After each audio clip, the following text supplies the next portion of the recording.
Olá pessoal, tudo bem?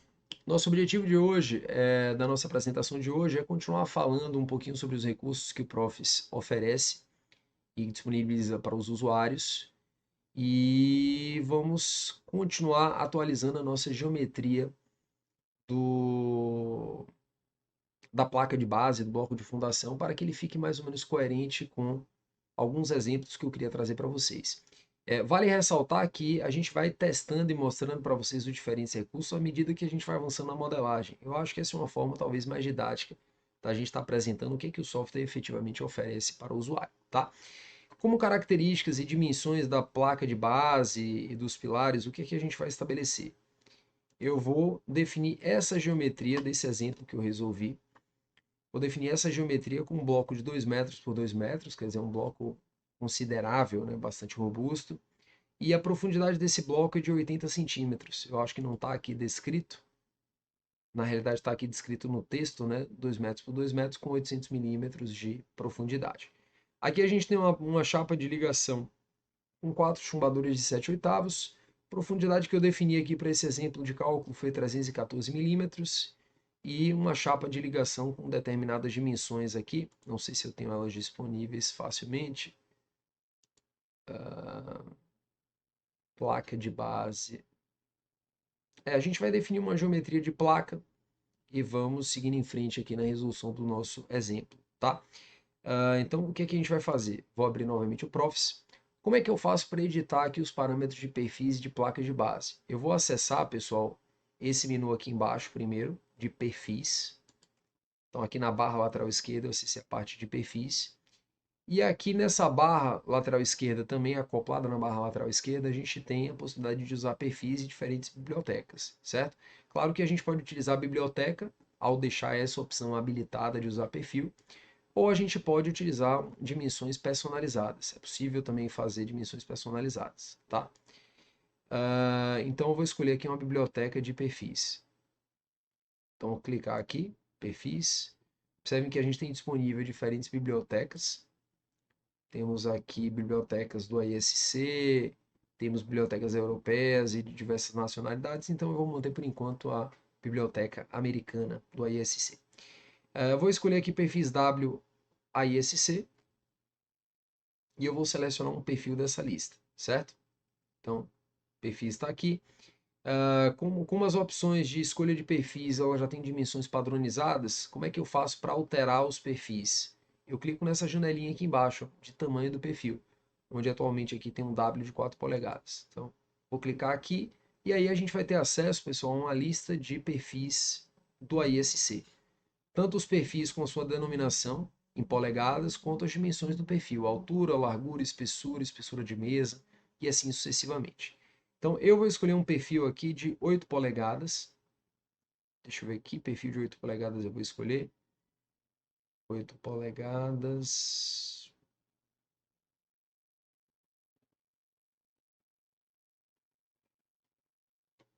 Eu vou escolher inicialmente aqui um perfil de 8 polegadas por... Deixa eu verificar a dimensão do perfil que eu estava estudando. Temos aqui 166 milímetros e espessura de mesa de quase 12.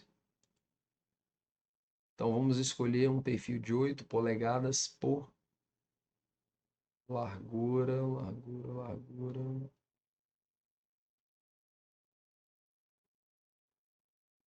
Esse daqui, 8 polegadas por 28. Então cliquei no perfil. Automaticamente o Profis atualiza aqui a geometria. O perfil está aqui, a placa está um pouquinho mais justa. Dimensão da placa de base. Então, dimensão da placa de base que a gente atribuiu num primeiro momento. Vou tirar aqui no AutoCAD. Temos uma dimensão de 385 por 250. Então, eu vou no Profis, já sabendo qual foi a dimensão que eu atribuí. O 250, paralelo às mesas do perfil, ele já está sendo praticado. Observem que a gente já tem essas informações. Simetria, 12,5 de cada lado. Agora a gente precisa ajustar a dimensão da placa paralela à alma. Então, o que é que eu vou fazer? Aqui é 385, né? Então, eu vou colocar aqui 38,5. Automaticamente a placa foi atualizada. Então, vejam que é realmente bastante fácil, bastante tranquilo da gente mudar essas configurações, ok? Então a gente já concluiu a parte de definição da placa de ligações. Agora, pessoal, o que que a gente pode fazer? Vamos definir aqui dimensões relacionadas a, ao bloco, certo? Então, o que foi que eu fiz? Eu saí daqui da vista 3D, da perspectiva 3D, e cliquei aqui no plano, editor 2D. Então, aqui fica talvez um pouquinho mais fácil da gente definir as geometrias. Aqui na parte do plano 2D, observem que a gente tem na barra lateral esquerda, sempre a nossa barra editável, a gente tem aqui informações de tela, né, espaçamento de tela, malha, essa malha quadriculada aqui que a gente tem no fundo. Temos aqui configurações das ancoragens, onde a gente pode colocar diferentes arranjos. A priori, como a gente tem 4 chumbadores formando uma configuração duplamente simétrica, eu vou manter essa opção habilitada, mas a gente também pode testar outras configurações, inclusive configurações definidas pelo usuário a partir das coordenadas, certo? Aqui, geometria da chapa. Então, vamos estabelecer uma geometria retangular a priori, embora outras geometrias possam ser utilizadas também. Aqui, enrijecedores, a gente pode adicionar na versão Premium do Profis. Não está disponível aqui para o módulo gratuito. E aqui no canto esquerdo, observem que tem uma outra setinha de mostrar as coordenadas dos chumbadores. Ó. Vou clicar aqui. E aqui eu posso, pessoal, alterar os chumbadores a partir de coordenadas. Então a gente pode determinar as coordenadas. Eu poderia ter personalizado todas as medidas para milímetros, que é algo que geralmente a gente utiliza mais no detalhamento de estruturas de aço, mas eu mantive o padrão em centímetros, não é problema também a gente fazer em centímetros, ok? O que a gente vai fazer aqui? Eu vou colocar as coordenadas de cada uma das ancoragens. Então, em relação ao eixo do perfil, aqui é a parte central, eu tenho uma distância paralela à alma de 147,5. Então, o que eu vou fazer? Eu vou colocar aqui a distância x como 147,5 dá 14,75. Então, eu vou copiar essa medida aqui. Observem que esse é o chumbador 1. Eu posso pegar aqui o chumbador 4. Opa. E fazer a mesma coisa. Ó, chumbador 4, coloquei 14,75. Na verdade, eu vou colocar o sinal positivo como ele já estava inicialmente. Ó, sinal positivo. E aí a gente pode fazer isso, pessoal, com todos os demais ancoragens. Mexer na configuração 3, na ancoragem 2. Então vejam que é muito simples a gente fazer a modelagem. Então aqui eu já ajustei a posição em relação ao eixo X da nossa placa. Agora eu preciso ajustar em relação ao outro eixo. Então em relação ao outro eixo, temos uma distância entre parafusos de 160 milímetros, portanto, temos 80 milímetros para cada lado. Então vou clicar aqui. Na outra direção, a direção Y, eu vou colocar -8, -8, 8 positivo, 8 positivo também. Beleza. Então aqui, ó, observem que agora a nossa placa de base está coerente com as características geométricas do arquivo CAD que a gente estabeleceu, certo? O que a gente pode verificar mais? Alberto, se eu quiser adicionar um chumbador, eu posso? Pode. O que a gente pode fazer? Eu posso clicar aqui ó, no ancoragem número 5, que está vazia. Posso colocar de repente 14,75, 0. Então observem que foi criado um chumbador aqui, é um chumbador adicional. Ah, Alberto, vamos imaginar que eu queira deixar minha chapa de base simétrica. Então vamos colocar menos 14,5, 0. Ok. Então observem que é muito simples a gente fazer essa modelagem. Como eu quero adotar apenas 4 chumbadores para que ele fique coerente com o nosso modelo de cálculo, eu vou apagar esses dois últimos chumbadores a partir dessa lixeirinha aqui. Ó. Apaguei, apaguei. Beleza. Então, voltei à perspectiva e aí a gente definiu a placa de base. Então, vejam que a gente definiu o perfil, a placa de base e os chumbadores. Agora a gente precisa definir a parte de concreto. Bom, a parte de concreto, pessoal, observem que aqui nesse bloco, né, bloquinho de concreto, material base, é a parte de fundações. O que a gente tem de opções? São opções coerentes com os procedimentos europeus. Primeiro a gente escolhe o tipo de concreto que a gente quer utilizar. Um concreto com densidade normal, um concreto reforçado com fibra. A priori eu vou utilizar um concreto normal.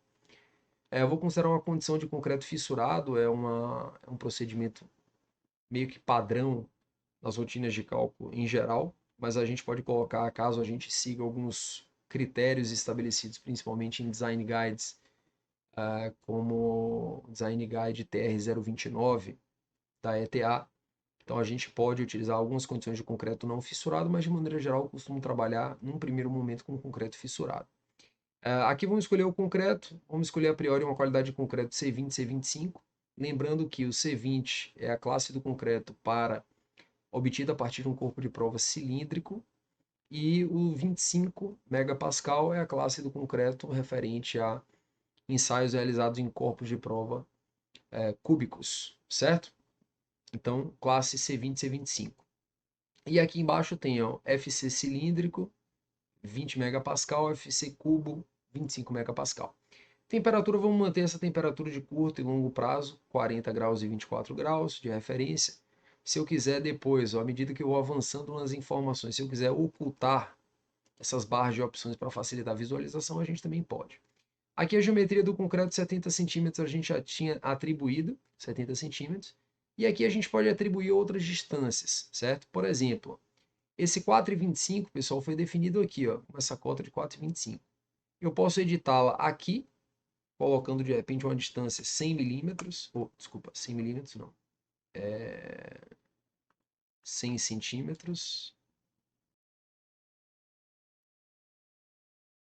Então, pessoal, a gente pode aqui selecionar a parte dos blocos. Temos a distância aqui de 4,25, que foi definida. O que eu vou fazer? Eu vou colocar aqui que todas essas bordas, espessura do concreto, espessura a gente vai colocar 80, que é a espessura do bloco que eu representei. A gente pode colocar, ó, pessoal, distância de borda como infinito em todos os bordos. Então, quando está infinito, observe que aqui o profit ele representa como se fosse um interrompido aqui do bloco. Ou a gente pode colocar distâncias já definidas pela nosso arquivo CAD. Então, se eu entrar aqui no arquivo CAD, essa distância da primeira linha de chumbadores até a borda do bloco, distância paralela à alma, é uma distância de 852,5. Então, posso pegar aqui, selecionar essa distância onde tem escrito infinito e colocar 852,5. Então, a distância definida, né? Veja que a borda agora foi modificada. Eu posso fazer a mesma coisa nesse infinito daqui, 852,5. E na direção perpendicular à alma, portanto paralela à mesa, essa distância aqui é uma distância de 920. Então, eu posso vir aqui no Profis, colocar setinha aqui, 92, uma setinha aqui, 92. Pronto. Então, agora o nosso bloco é um bloco que está coerente com o que a gente colocou ali de dimensões. Observe que aqui, pessoal, o Profis ele não coloca tudo numa escala muito bem definida, tá? Porque senão realmente a gente teria uma visualização bem diferente, uma proporção, placa de base, chumbadores bem diferente. Mas isso não faz mal. Então, vejam que a interface gráfica já é muito atrativa mesmo com essa observação, tá? Então, vou colocar aqui geometria, vou suprimir a geometria. Aqui temos condições de instalação, temos a broca de vidia, né, que é um tipo de perfuração que a gente deve utilizar. Uma das opções, né, então a broca de vidia é uma solução bastante tradicional, com martelete. E aqui a gente tem outras opções, perfuração diamantada de dispositivo de desbaste, broca oca. Então tudo isso, pessoal, influencia na questão das condições em que o adesivo vai trabalhar, o adesivo químico. Então essas características, por exemplo, elas fazem com que a gente tenha uma maior tensão resistente de cisalhamento ou menor condição de tensão resistente de cisalhamento, justamente porque a gente tem aderências diferentes por conta do tipo de perfuração realizado. Então vamos colocar aqui por enquanto a broca de vidia, manter condições do furo, condições secas, ok, então a gente definiu todos os parâmetros associados ao bloco de concreto, certo? O que aqui a gente vai fazer mais? Se eu quisesse colocar assim, a armadura, essa parte de armadura é uma informação interessante também do ponto de vista de cálculo. Observem que agora eu estou percorrendo todo esse fluxo aqui na lateral. Então, na parte de armadura, pessoal, a gente pode colocar aqui a armadura para controle de fissuração presente, apenas para controle de fissuração, ou eu posso colocar como se fosse um bloco de concreto sem qualquer tipo de armação, tá? Então, aqui eu coloquei uma armadura espaçada, como se fosse uma armadura superficial, mais para controle de fissuração mesmo, mas eu poderia também colocar condições de armadura mais densas, mas eu vou deixar aqui a opção padrão como espaçada. E condições de borda, aqui são, eu não coloquei nenhuma condição de borda, mas a gente poderia colocar opções como reto, armadura de borda e estribos pouco espaçados, enfim, então isso para evitar mecanismos de colapso, principalmente referentes ao cisalhamento aqui na face lateral, tá? Dando sequência a esse nosso fluxo de trabalho aqui na parte esquerda, vou colocar aqui chapa de fixação, a gente já tinha mostrado basicamente essas informações para vocês. Formato da chapa, a gente já escolheu como retangular. Cálculo da chapa de fixação. Aqui a gente tem a opção de mostrar a distribuição da tensão normal em 3D. Posso colocar isso daqui. Observe que a gente tem aqui ó, informações. E mostrar a espessura da chapa de fixação otimizada. Eu não vou colocar nenhuma informação nesse sentido, tá? Vou suprimir a informação. Geometria da chapa a gente não precisa alterar. Na realidade, a gente precisa até colocar a espessura dela. Então, eu coloquei aqui... Material, vamos colocar um material aço A36. Como não tem disponível aqui, pessoal, na Biblioteca Europeia o A36, o que eu vou fazer? Eu vou colocar aqui em cima, ao invés de trabalhar com a opção guia de materiais de aço, eu vou colocar personalizar e vou introduzir a tensão de escoamento, 250 megapascal, e a tensão de ruptura, 400 megapascal. Módulo de elasticidade 200.000, densidade 7.850 kg por metro cúbico e coeficiente de posição 0,3. Aplicar. Feito. Então vejam que aparece agora aqui material personalizado. Uma questão importante, pessoal, que geralmente em placa de base, a gente tem a possibilidade de colocar um certo afastamento entre a placa de base e um certo afastamento, e a gente tem a opção de grautear, justamente para garantir uma superfície de concreto regularizada, certo? Então eu não vou mexer nessa opção agora, por simplicidade eu vou colocar como se tivéssemos uma placa de base sem afastamento, não vou mexer nessa opção. E aqui eu posso suprimir agora essa geometria da chapa. Posição de fixação da chapa, a gente pode rotacionar a chapa, caso a gente queira, eu não vou fazer isso naturalmente. Então vou colocar uma rotação 0 graus.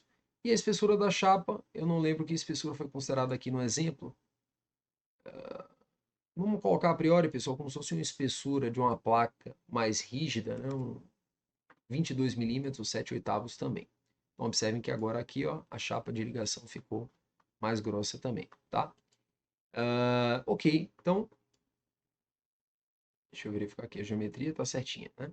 Então, pessoal, é isso que eu queria trazer para vocês hoje. Eu espero que tenham gostado. A gente acabou se alongando um pouquinho mais do que eu gostaria. Espero que tenham gostado. A gente vai continuar em próximas apresentações a trazer novos recursos e novas informações sobre esse estudo de caso em questão, tá ok? Então, um grande abraço a todos e até a próxima.